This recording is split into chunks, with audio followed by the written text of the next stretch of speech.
Hello everybody, how you doing? I hope you're fine. Okay, my name is Michael Easy. I'm the production manager at St. Michael's Chemical Allied Products. I'm here to just show us, like I promised, to do short videos on chemical production. All this while I've been just dishing out things gradually, but now I want to show you guys how to actually produce some of these chemical products like soap, cream, paints, etc. We have a lot of things in stock for you guys. Just stick and work and grow with us. So, first of all, who is an entrepreneur? What is entrepreneurship? I know you know what it means, but let me just tell you who an entrepreneur is. Because their definition of entrepreneur may be someone that has skill. Skill is not enough to make you an entrepreneur. If you have a skill that you cannot earn from, you are not yet an entrepreneur.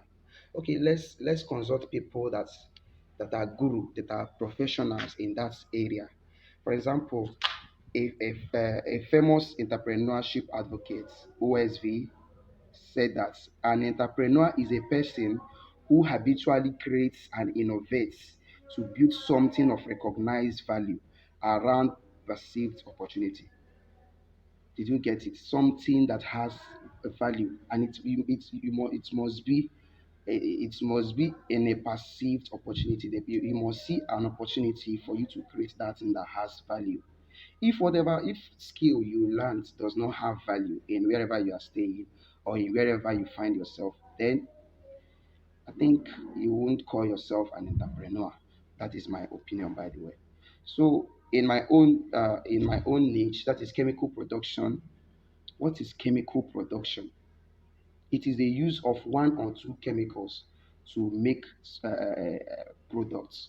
For instance, soap, cream, paint, insecticide, whatever. So I'll be showing us examples of chemicals. Like examples of chemicals. This one is sulfonic acid. As time goes on, you will see the works of these chemicals. Then this one is hydrochloric acid. As you can see, this one is very, very harmful. As you can see how it turned this plastic into. Then we have another one. This one is SLS. We have various types of this SLS. We have the ones, this one is like rice. Have you seen it? We have powdery ones and we have rice, the one that is like rice. Then this one is STPP. STPP. As time goes on, I will tell you the full meaning of all these things. Then this one is menthol. Menthol. If for those of us producing aftershave, even powder, you can make use of menthol. Then this one is caustic soda. Caustic soda. Sodium hydroxide. Caustic soda. That's the name. When you go to a chemical dealership, when you call sodium hydroxide, they may not they will not understand what you said. But when you tell them caustic soda, they will understand. Then this one is natural soap. This one is natural soap. For people, it has various uses. So I'm just showing us.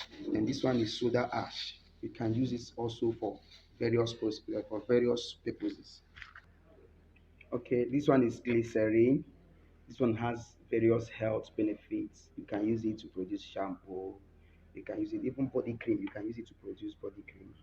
It's not harmful to the body. And this one is color. This one is water soluble color. We have various kinds of color. We have water soluble color. We have oil soluble color for people that are producing oil products like soap, bar soap, or body soap. You can use oil soluble color for it. Then this is perfume. This is perfume. As you can see, if you check through my collections, you will see that I have so many kinds of perfume. If I want my fragrance to be unique, I can mix like three or four kinds of perfume. Then you will not know the particular perfume I used. Then this one is sulfates, sodium sulfates. for soap production. Look at it; it looks just like STPP, but it is more denser than it. Then this one is foaming buster. As you can see, if you want to enhance your the ladder of your soap, you can use this. Then this is Texapon. This one, Texapon. Have you seen it? Is in semi-liquid form. Then this one is blue color. I told you the color I use for most of my liquid soap or most of my products, even body cream. I use water soluble color so that it will suit what I'm producing. I won't forget to tell you also that we have best for people. Some of us producing paints, we have best. We also have ozide. Okay. Then I have sodium silicate. As you can see, I have sodium silicate is in powder form. Sodium silicate is mainly used to produce paints. It can also be used to produce powder. So we'll get to that. So like I said, chemical production is a very old skill, but then we have neglected it so much.